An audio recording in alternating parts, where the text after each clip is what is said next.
Hi everyone, welcome back to the channel. So let's start with the second subtopic of this eon, which is targeted. So let's see. They insisted that seeing mental disorder as defective brain chemistry would alleviate shame and stigma. So what is the meaning of alleviate here? Alleviate means to make a something bad, such as a pain and problem, less severe. So let's see what this sub first paragraph. What's its whole for is historians disagree about what causes this paradigm shift. Some emphasize the failure of psychoanalysis to help those in more severe needs. Others point the success of drugs in getting people out of the asylum. Other emphasizes the role of pharmaceutical companies in aggressively marketing their products. Still, other points of high-profile legal cases, like that of a Ray Offshore who sued Chestnut Lodge in the early 1980s because they would refuse to give him an antidepressants. So, what is the meaning of antidepressant here is a drug used to reduce a feeling of sadness and worry. So, what this PES is basically trying to say that there are various methods and way to get rid of those terrific feelings. The first one is psychoanalysis. Another one is drugs. But why we are using this? It says that how the people got these things because drugs. How the introduction of drugs here? It's not the only the cure of that particular problem. As we see earlier, that we have a different things to get rid of this issue. That's a TI communities issue, that affections, love, meditation on all. But it's not something like medical emergency. It's maybe an spiritual emergency and many other factors. Drug is the very last stage of the solution, not the very first stage. But why nowadays it's too popular when anyone faces any kind of a difficulty, brain functions, the things that is a medical emergency, which is not completely true. But why it is more famous among all other methods?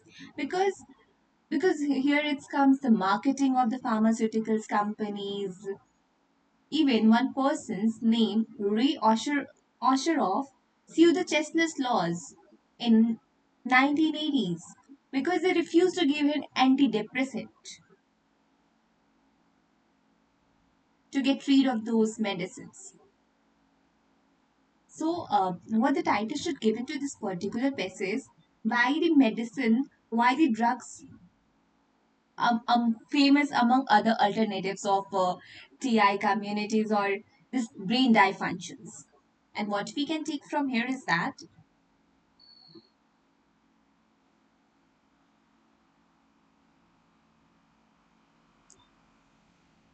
firstly, how it's failed. The first, the failure of the psychoanalysis to help those in the most severe needs. Because they are not able to just help that particular person who are in the severe condition. Psychoanalytical methods are not used. That's why the drugs introduced. But why the success of drugs? Because the role of pharmaceutical companies is aggressively marketing their product that we can take, and it's moving toward the next basis. My own research centers around another factor. In the 1970s, many psychiatrists thought they would actually discover the seat of madness in the brain. The neuroscientist and psychiatrist Solomon Sender at Johns Hopkins University assembled the evidence for this claim in his influential paper, The Dopamine Hypothesis of Schizophrenia, which is written in the year 1976. There, he showed that antipsychotic drugs like haloperidols worked by plugging dopamine neurons in the brain and that their effectiveness in managing symptoms was proportional to their ability to block those neurons.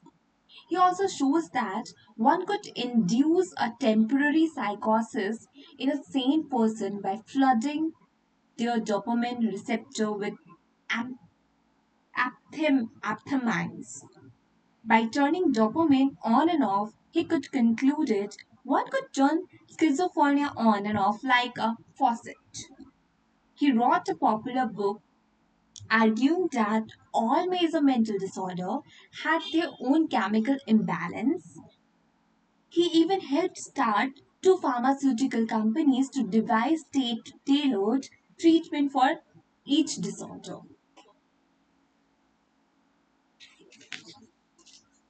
So basically, this passage is talking about the experiment or the belief and the experience of the neuroscientist and psychiatrist Solomon Sindhu, where he explained that in antipsychotic drugs like haloperidols work like a plugging a dopamine neuron in the brain, and their effectiveness in managing symptoms was proportional to their ability to block the neurons. So it is not that much of effective.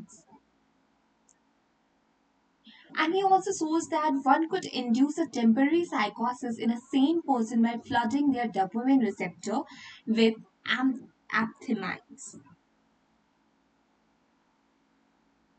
They can also use, for temporary person, they can use the psychosis to on and off their any that person's dopamine. And on the same way, they can also on and off their schizophrenia. Even he wrote a book about all these things where he arguing that all major mental disorder had their own chemical imbalance. Even helped started two pharmaceutical companies to devise tailored treatment for each disorder. So what the title should given to this particular thesis is the Solomon Sanders Research and Work. And what we can take from here is that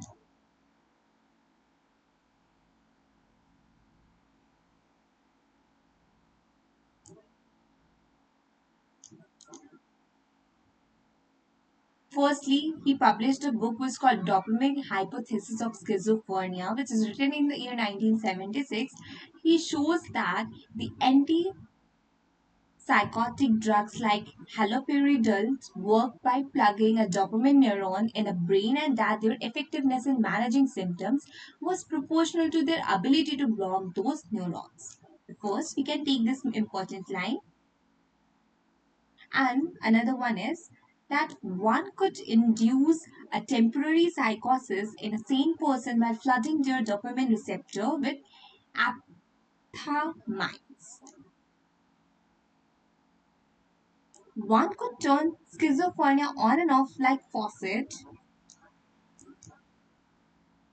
and he wrote a popular book arguing that all major mental disorders had their own chemical imbalances. So let's move into the next one. The broken brain narrative wasn't supported just by science but by politics too. A chorus of doctors, journalists, and activists insisted that seeing a mental disorder in terms of defective brain chemistry would alleviate shame and stigma. They gave the lie to the idea that extreme low mood, disabling anxiety, and obsessive thoughts might represent a character flaw, a moral defect, or even a bad parenting. So it's this passage is saying completely straightforwardly saying that the broken brain narratives is not just supported by the science but by the politics too, because they insisted that seeing a mental disorder in terms of defective brain chemistry would elevate shame and stigma. Still people, if anybody, we say that as it's in general say that the ratio of people die from depression is more than any other disease. Why is that? Because still people feel shame to just come out and tell their problem that they are not mental health. It's people feel shame to share their mental health experiences and what they are going through. because that stigma created in our society. And even if the person is feeling a extremely low mood, disabling anxiety and obsessive thought, it can represented as a character flaw, a moral defective, or even a bad parenting, which is not completely true. That's author is trying to say, that the society consider this brain broken narratives in a completely wrong way, and it is not even just by the people from the background or science field, even by the politics journalists and activists. They are seeing it a completely in the wrong way. So, what we can, how will we summarize? We shouldn't need to just put a heading and take a pick up important point. We just should summarize this paragraph by saying that first, the broken brain narrative wasn't supported by the science, but by the politics, and they seeing the mental disorder in the terms of defective brain chemistry would alleviate shame and stigma. Let's moving toward the next spaces. By the mid of 1980s, my dad's own treatment changed dramatically, in tune with the changing times. In 1986, in the waning year of the Cold War, he began having unusual experience again.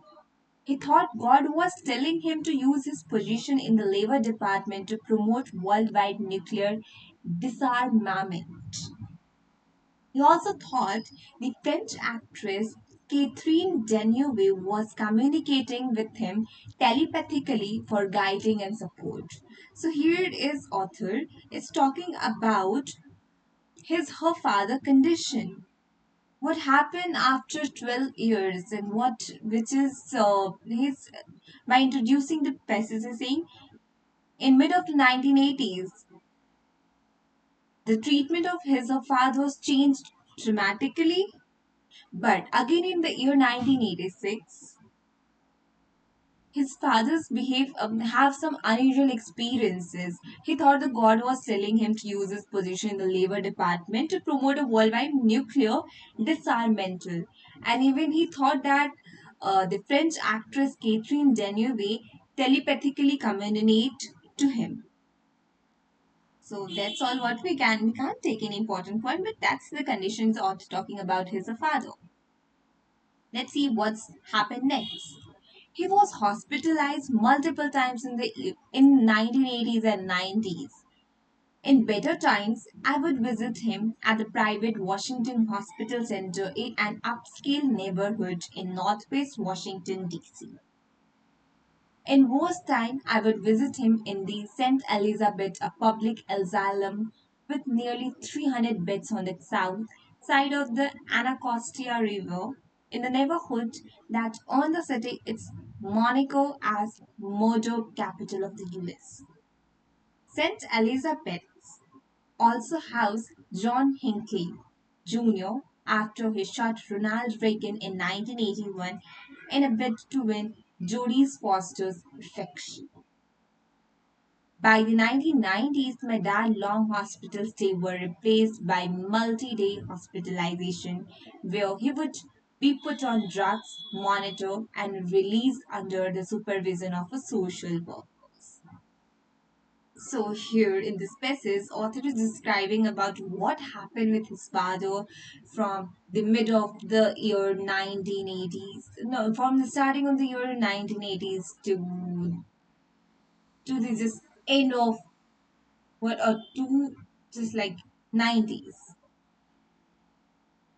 So here it's author saying that the firstly his father shifted to the private Washington Hospital Center, and after some time it he shifted to the St. Elizabeth Place Public Alzheimer Hospital, which is also famously known as murder capital of US.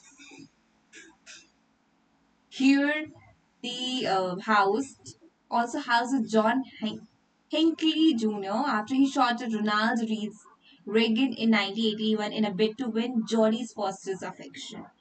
So in the year 1990s, her dad's long hospital stay were replaced by the multi-day hospitalization where he would put on the drugs, monitors, released under the supervision of social workers. So let's moving toward what happens with him in the next basis. His older diagnosis of paranoid schizophrenia eventually gave up to a newer one of bipolar disorder. The doctor put him on a combination of drugs that dampened the voices but had their own debilitating side effects. Their overall impact was a mental dulling and a muscular rigidity. Sometimes I sat with him for hours on end as he drank cup after cup of coffee and chain smoked to starve off the fog. A simple act like tying his shoes or putting $1 into a vending machine become a laborious and frustrating. So here authors describing about his or her father conditions that that there is a lot of side effect of the drugs given to him. Resultant a simple putting $1 into tying the shoes and putting $1 into vending machine become a frustrating and laborious for him. So let's moving toward the next phase is what happens next. When the mental fog made life unbearable, he would ditch the pills. God and Catherine would swiftly return, and he would be off on a new geopolitical adventure. The idea that my dad experiences represented a coherent response to a childhood of abuse and neglect, that they represented a window onto the dangerous reality of nuclear annihilation, or that they heralded a spiritual transformation. The sorts of ideas he was receptive to in the 1970s was utterly foreign to the psychiatric's new medical view. So here author is saying that due to the mental fog which make his life unbearable, he stopped taking pills. And when he stopped taking pills, then the comes the role of the God and the Catherine. Now his father is completely in new geopolitical adventure. And why is that experiences all these times? Why it is the reason of his experience?